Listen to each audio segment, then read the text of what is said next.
भाइयों साथियों, देखा हिंदुस्तान की ईमानदार पार्टियों को क्या हाल हो रहा है मेडिकल लाइन में।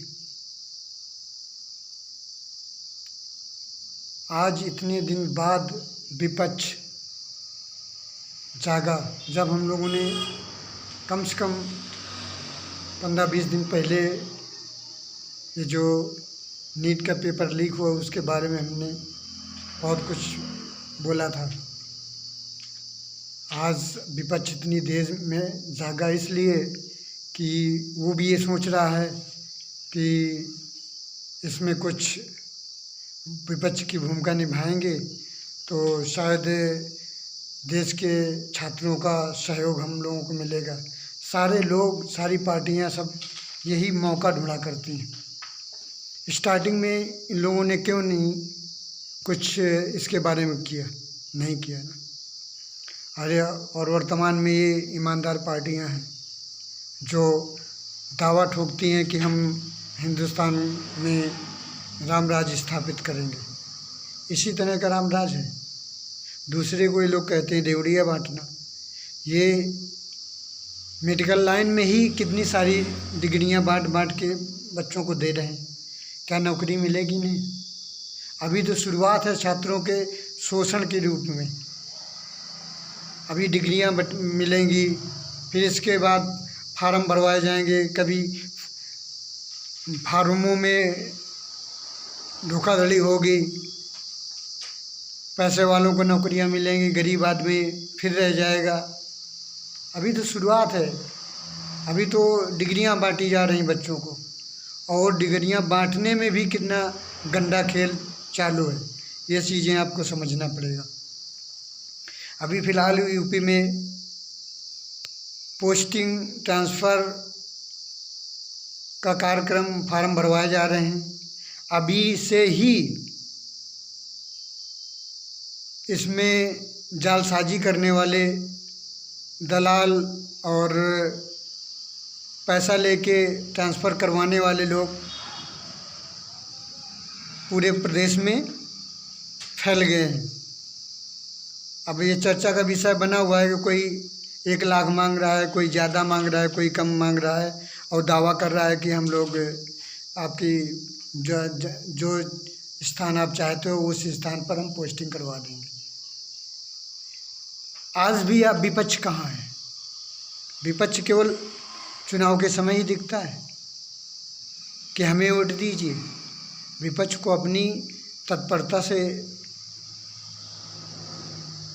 विपक्ष का कर्तव्य निर्वहन करना चाहिए। क्या कर रहा है? और कुछ दिन बाद आप लोगों को सभी मालूम पड़ जाएगा कि वास्तव में पोस्टिंग के नाम से लाखों रुपया चल रहा है, और इसमें कोई सबूत की बातें नहीं है। फार्म भर गए हैं, अब वो कौन कहाँ पे हो रहा है, अगर हो जाता है तो कहेंगे हमने करवाया, और पैसे डकार लेंगे। ये आप ही समझोगे कितने करोड़ों रुपए का ये फंड जमा हो गए एक दिन जब ये पोस्टिंग हो जाएंगे। जब नियुक्तियां मिल रही थी आज से 1-2 साल पहले मेडिकल लाइन में, 3-4 साल पहले नहीं, अभी 3-4 साल पहले नहीं, पिछली जो भाजपा की सरकार थी उसमें पोस्टिंग जो हुई थी तो उसमें अच्छी जगह पोस्टिंग लेने के लिए 60-70 हज़ार, 50 हज़ार इस तरह का चला था, और जिन्होंने दिया उनको अच्छी जगह पोस्टिंग दे दी गई, और जो पैसा नहीं दिया था उनको बहुत दूर डाल दिया गया। अब वही लोग अब अपने स्थान, अपने गांव के पास आना चाहते हैं, अपने ज़िले के पास आना चाहते हैं। तो अब ये खेल फिर से शुरू हो गया कि यदि आप पैसा दोगे तो आपको आपके नज़दीक ले आया जाएगा, और आपका नज़दीक आपकी पोस्टिंग हो जाएगी। तो इस तरह का एक षड्यंत्र, एक व्यवस्थापन के तहत सरकारों में होता रहता है। अब जनता को इस बात पर सोचना है कि वास्तव में जनता करे तो क्या करे। अब एक मौका ऐसा आ गया है, अब एक समय ऐसा आ गया है कि देश के मध्यम वर्ग से जितने लोग हैं सारे लोगों को गरीब को वोट करना चाहिए और एक निर्दलीय को वोट करना चाहिए। जो देश की बड़ी बड़ी पार्टियां हैं, बड़े बड़े नेता हैं, ये बड़े नेता बड़ा जाली काम करते हैं, बड़ा भ्रष्टाचार करते हैं, क्योंकि उनको छोटे छोटे भ्रष्टाचार से उनको मज़ा ही नहीं आता। तो इसलिए समय आ गया है कि जनता को जागरूक हो, और जागरूकता यहीं पर सफल होगी कि आप एक ईमानदार, कर्मठ इंसान, न्यायप्रिय और अच्छा शासन देने वाला नेता को हम चुने। क्यों न वो महा से महा गरीब हो, क्यों न किसी जाति का हो, और क्यों न वो निर्दलीय प्रत्याशी के रूप में आए, उसको आप चुनिए। तो धीरे धीरे बदलाव इसी तरह से आएगा और राम राज की ओर हम धीरे धीरे अग्रसर होंगे।